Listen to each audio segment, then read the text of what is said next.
Good evening, everyone. My name is Yvette Scott Butler. Pleasure to um, address these questions for discussion 2, week 3. And this is a part of this discussion is to describe 3 different approaches to making decisions regarding moral conduct as displayed in 13.1 figure in North House 2019. And so I'm going to get into it real quick here. Level 1, pre-conventional morality. Stage 1, obedience and punishment. I follow the rules so I don't get hurt. In my line of work as an EEO specialist and counselor, working with managers all the time, I see this where there's some managers that are so structured and so obedient, and they can't just seem to get outside of that box. They follow the rules, policies, regulations as stated, and they don't veer off of that. They always stay within that box because they feel like that if they do that, they're following the rules. They won't get in trouble, but sometimes that can lead to if you don't see the gray area, because sometimes there is a gray area. When you don't see that and you can't address an issue at that point in time because you're so stubborn and you want to fit into that box, that and you don't want to not follow the rules, that you get in trouble, and sometimes that leads to issues with your employees and causes issues, or the employee feels like a hostile work environment.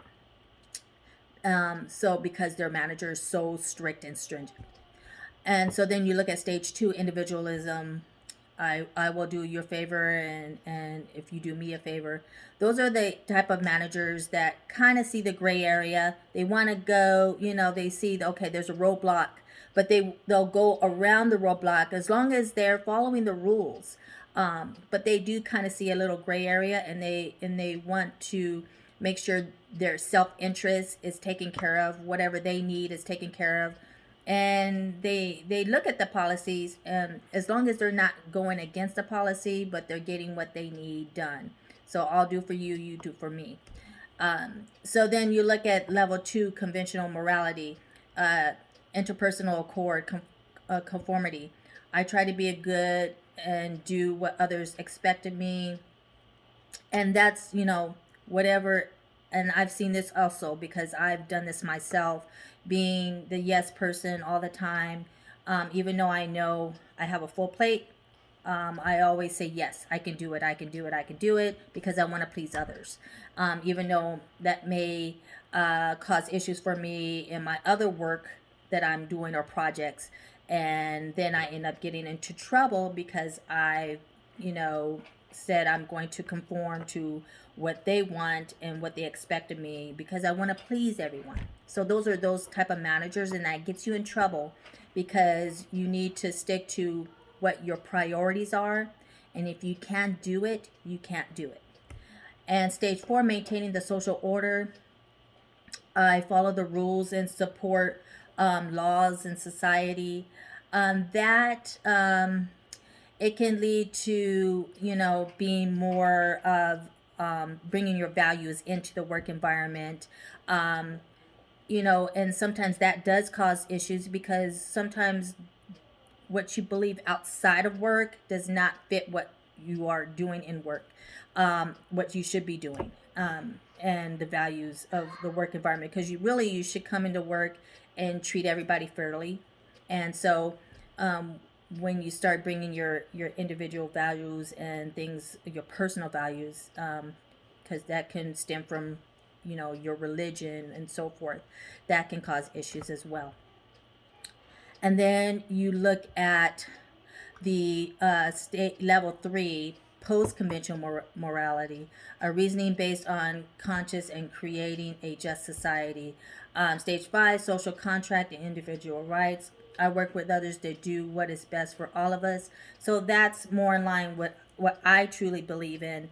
And I want to do what's best for the employee. What did we do that was in the best interest of the employee? That's what a true leader should think about, and go forward. as long as you're not breaking the rules, but then you know that there's some gray areas. And stage 6, universal principles. I act out my internalized and universal principles of justice. Um, you can, sometimes that can lead to, you're bringing decisions that are made need to respect others' viewpoints, um, which is good because you want to respect others' viewpoints. Sometimes your viewpoints, may not be the best, so you need to hear everyone out. And so that's something that managers and leaders should think about when you're dealing with your employees and with your group. And so, um, you know, consequences in doing some of these things, you just have to play it by ear and look at the situation that's in front of you in order to assess what needs to be done as a leader. So, and that's where I come from, is looking at the situation, and not putting everything in this one box. And because not everything fits, and so you need to kind of look at um, what the situation, what the issue is at that moment in time, and how can you address it. And so that's what a true leader should be. So that's my take, and hopefully I addressed the questions. And thank you.